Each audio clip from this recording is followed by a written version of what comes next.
Hi guys, it's Rebecca from Bookworm Reflections, and it's time for the Books for the Brave Readathon. So Books for the Brave Readathon is hosted by Victoria from What Victoria Read, Emma from Drinking by My Shelf, and Lianne from Literary Diversions.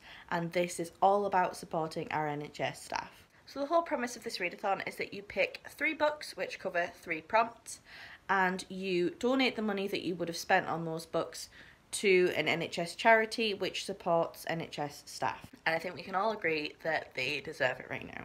So the first prompt in the readathon is to choose a book or an author's name which has the letters N, H and S in it. So for that I'm going to read The Epic Crush of Genie by F.C. Yee. This is a young adult fantasy about a girl called Genie who finds out that she has powers, and there's a lot of Chinese folklore in there.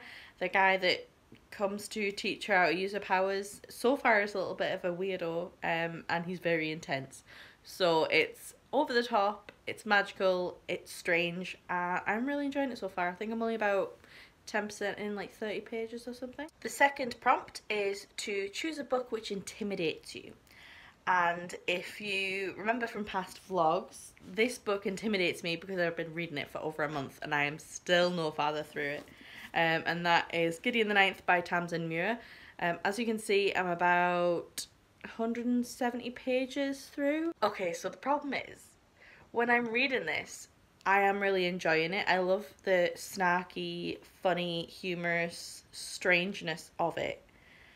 But it is so weird and there is so much to the world that it takes me forever. So I literally get to read one chapter and then I take a minute to process what I've read, to look at the Tor website and make sure that I have read what I've just read. But basically it's pitched as lesbian necromancers in space, which isn't exactly right. From what I can gather, it's about Gideon, who lives on the 9th planet with her head necromancer, Hierarch, and they are kind of called up to learn how to become the Emperor's elite fighting army, I guess. But there's obviously a lot of training there and it's not guaranteed that they will get a spot. So Hierarch and Gideon do not get along, like, at all. They despise each other. So there is a lot of work that they have to do to get along and try and fumble through this and as best they can. Kind of like how I'm fumbling through this synopsis. The third prompt I need to cover is to choose a book with a brave main character. So I'm going to choose Internment by Samira Ahmed. This is a YA contemporary, but really it should be non-fiction, about an internment camp in America, and the main character stages a coup pretty much and tries to get her family and her friends out of this internment camp to safety and away from all of the evil people running the camp. So those are the 3 books I'm going to read this week. Did I tell you it was a week-long readathon? God, you can tell I've only just woken up. But anyway, that's my TBR. I will keep you posted, but I've got a few errands to run today. So while I do those, I'm going to be listening to my audiobook of Gideon the Ninth. And then when I have a moment to sit down, I'm going to read Tor website and make sure that I have actually taken in what I've taken in. And then I've got an essay to start. My brain is mush. So I managed to get what I wanted from town. I ran the gauntlet and got some cat food so my cats will not eat my face. And I've managed to get my introduction done for my project, which is fab, which meant that I had to read through this bad boy. I'm doing a project on literary adaptations. I know you didn't ask, but I thought I'd tell you. On literary adaptations, so I had to pick 3 case studies and use adaptation theory to interact with each of the case studies. So I've chosen The Myth of Iphis by Ovid and Ali Smith's Girl Meets Boy, which is one of my favourite books of all time. It's fantastic. I've also chosen Neil Gaiman's Coraline, so I'm going to look at this as well as its adaptation, the film. And then, oh no, I've lost it. I'm going to use Dear Evan Hansen. So I'm going to go book to book, book to movie, and then musical to book. So I've got this huge making of the musical type book to go through as well. So now that I've got my introduction written, I am going to go through Ovid and Ali Smith and make some notes and things of what I'd like to look at. I'm specifically looking at the transformations that the characters go through in the original text and in the adapted text. I'm doing a literature degree and I can't use words. It makes sense to me in my head. So that's what I'm going to do. But before I do that, I'm going to have some dinner and then I'm going to read some more.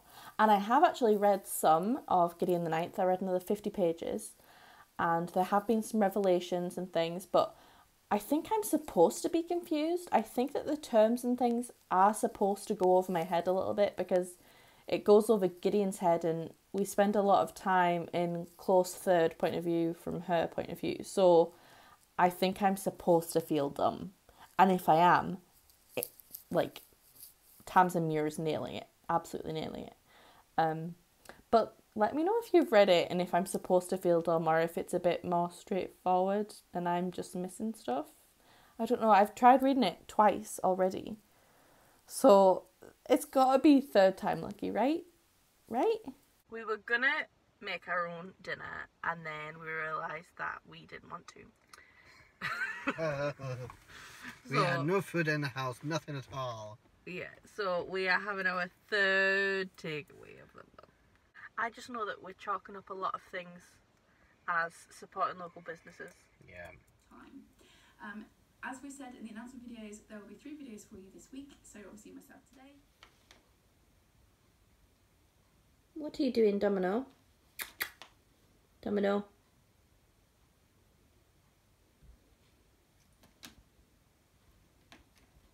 Good morning. I'm so tired. It's afternoon. Oh shit, I fucked up already. So it's Wednesday, which is day 3 of the Books of the Brave Readathon, and I'm going to move my hand because it's not comfortable. So let's talk about where I am. First of all, I am 25% into The Epic Crush of Genie by FCE, and I'm really enjoying it. I love the banter and the connection between Genie and Quentin. So Quentin is this guy who is helping her come to terms with her place in the world and her powers.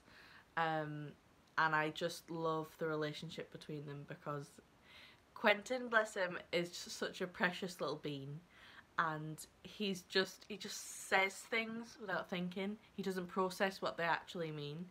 And then she just batters the shit out of him. She spends a lot of the time punching him, to be honest. And I don't condone violence. But it's funny. It's like slapstick, almost. So yeah, that's really enjoyable. I am enjoying it, which is what enjoyable means. But I've put it on hold right now because I have got to a point in Gideon the Ninth where I just want to blast through it. I always get to this point if I'm reading books side by side because I usually like to have a physical book on the go and a Kindle book. Just when I go to bed I can carry on with the Kindle book. But now that I've reached this point in Gideon the Ninth, I just want to read this because I don't want it to affect how I'm reading Genie Low.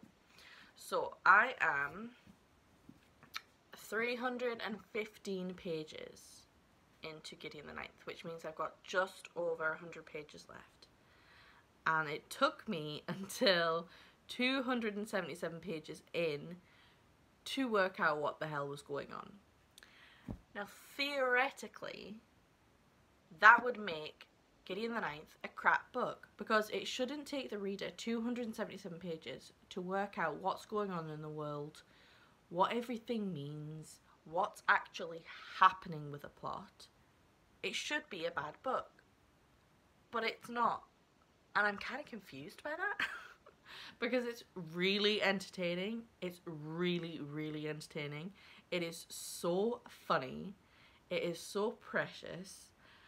The romance is slowly burning, so I am just squeeing to myself. I'm like, ooh, this is fucking cute. I love it.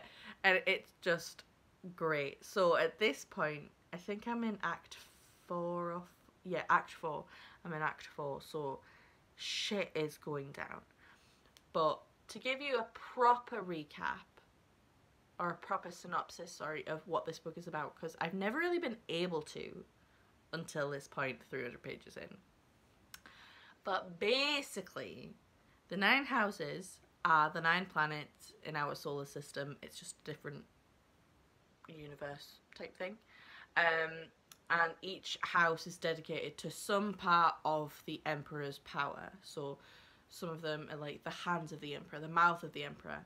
The house of the 9th is the Locked Tomb. And there are necromancers in each of the planets. So the Emperor puts out this call for lictors, which are basically like high-powered necromancer people, I think. I kind of see them as generals for his army, because all of the lictors, the previous lictors who are supposed to be immortal, have started dying off, and it's just a bit strange, so he needs new lictors.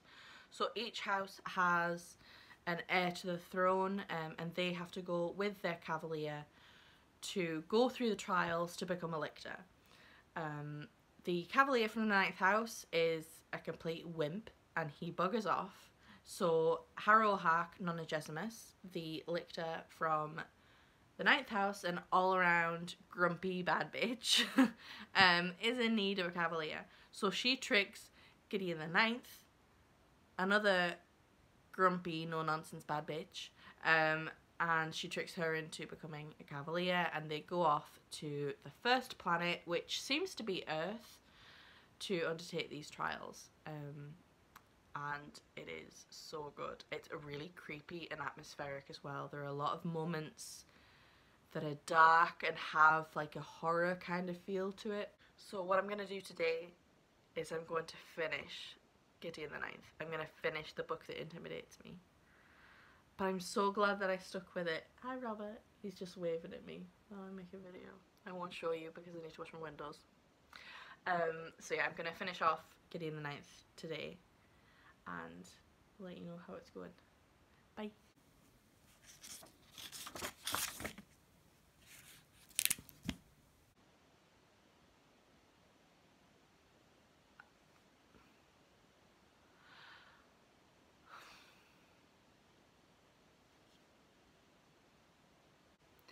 So, no, I'm not ready yet. Nope. Okay, instead we are just going to write some notes. That's what we're going to do. We're just going to write some notes. It'll be fine. It'll be fine.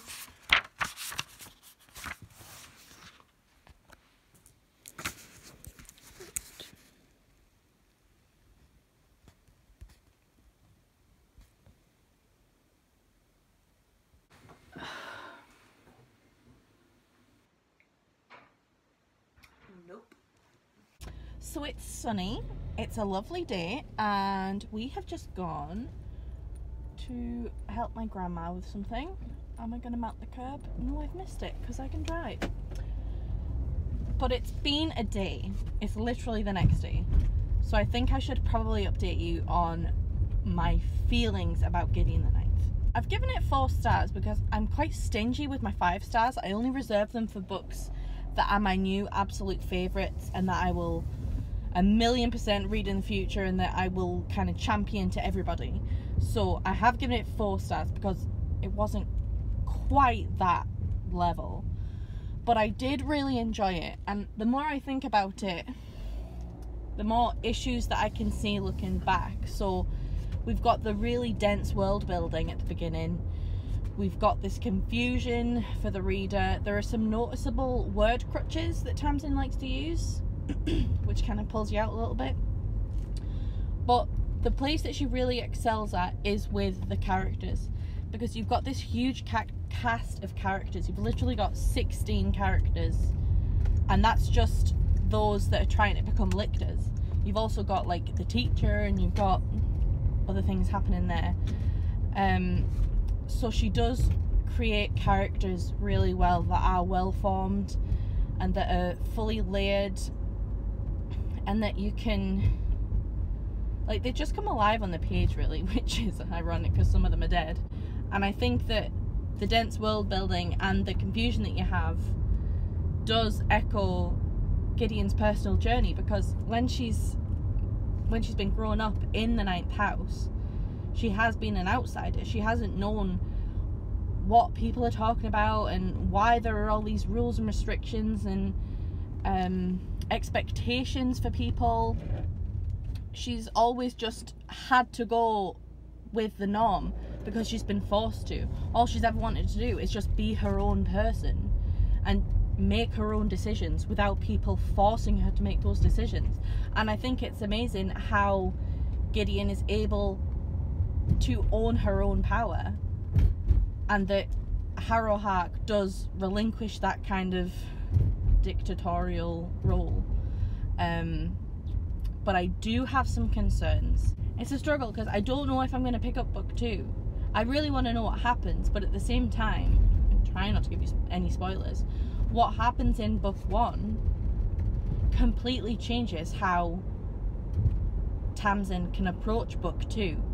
And then you change the rules of the world almost. You change the dynamic and move forward into book 2 without that same dynamic of the foil.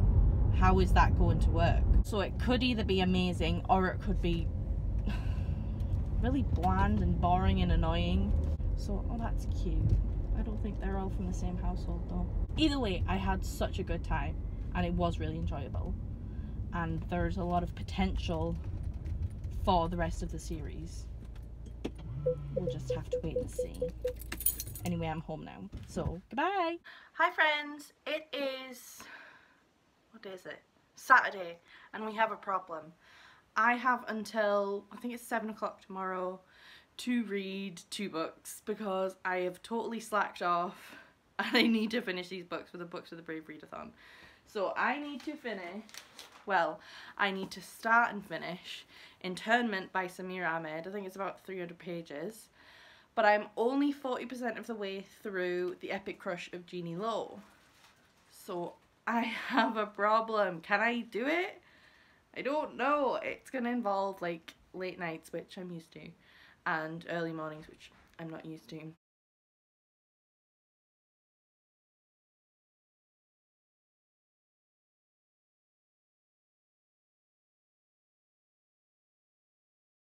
It's now 11:30 and I had a 3-hour Zoom call with some friends. So I'm only 50 pages in, but Robert's gone to bed. I've got the house to myself. I've got really bad lighting. It's great. I have my book. I have my out-of-date biscuits because we really need to do a food shop. And I have until 8 PM now for the live show. So I can do this. I can do this. I genuinely suck at this readathon. It's now Sunday. I went to bed at 2 AM and it is now 10 to 1 in the afternoon.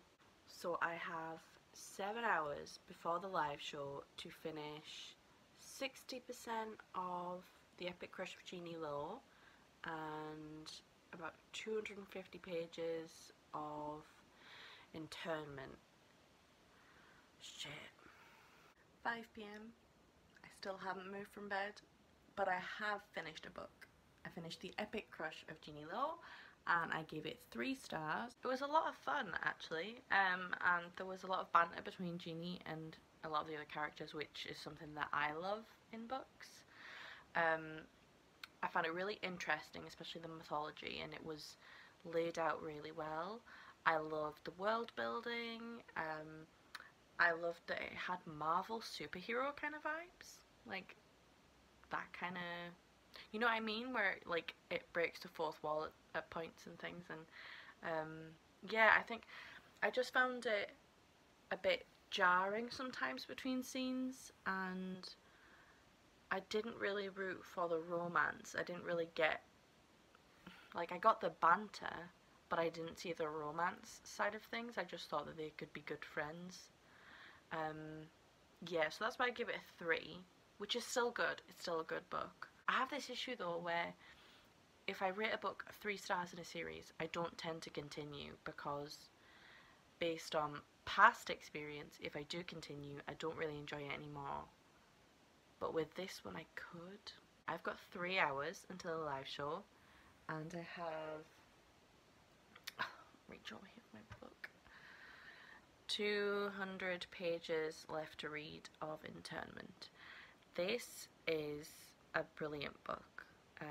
It's really dark and harrowing, and it addresses a lot of current issues in the world, a lot of privileges and people who turn a blind eye to it, and how that is also a privilege, that they can turn a blind eye to things. And I think that's why I wanted to finish Genie first, because they are two very different books. One of them is very light and one of them is very dark, and I want to be able to give both of them my undivided attention, because it was quite difficult pinning myself into one book and trying to remember what was happening, because they are so different. But I have finished Genie, so now I'm going to continue with Internment and probably cry. Well, I was wrong. I am halfway through Internment and I am DNFing it.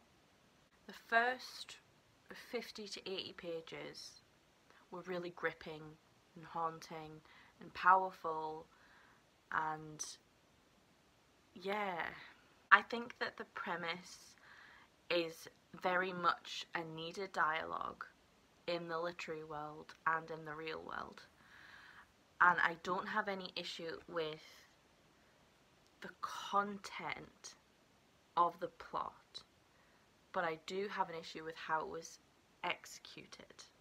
It's really difficult to say what I didn't enjoy about a book that has a lot of parallels with the real world at the moment, and with this whole us and them mentality that is being fed to the public by the media, by the politicians, the racism and the xenophobia and all of this awful stuff which should not have place in the 21st century. Layla, the main character, is just oblivious a lot of the time. She will spend time with people out in broad daylight and then be confused and surprised when her parents say, "I've seen you with that person, what are you playing at?" "Oh my god, you saw me?" "Yeah, it was broad daylight." And I have a lot of questions about some of the other characters, and I try not to spoil anything, but I have a lot of questions about some of the characters and their reasons for doing what they do, and how quickly Layla trusts them. It's not even like, I don't even think she has much of a thought of, that doesn't seem right. There is also a couple of moments where something terrible happens in the camp and Layla says, "Oh, that's so-and-so. Oh no, that's so-and-so." But we don't know who that person is. Like, this is the first time that you've mentioned them, and the first time that you've gotten into the backstory of how you met them in the camp and how they mean a lot to you, but we've never met them before, you know? And I think that a lot of what Layla was saying was coming from an adult voice rather than a young adult voice. So it was a bit like clubbing you over the head with themes and things, when as a reader you can kind of deduce that yourself. It could have been amazing, but the actual execution was just lacking for me, which is such a shame because I really wanted to enjoy it. And I did love Hate and Other Filters, which is Samira Ahmed's first book. I thought that was fantastic. Disappointing end to the books for the Brave Readathon. Can I have my bookmark?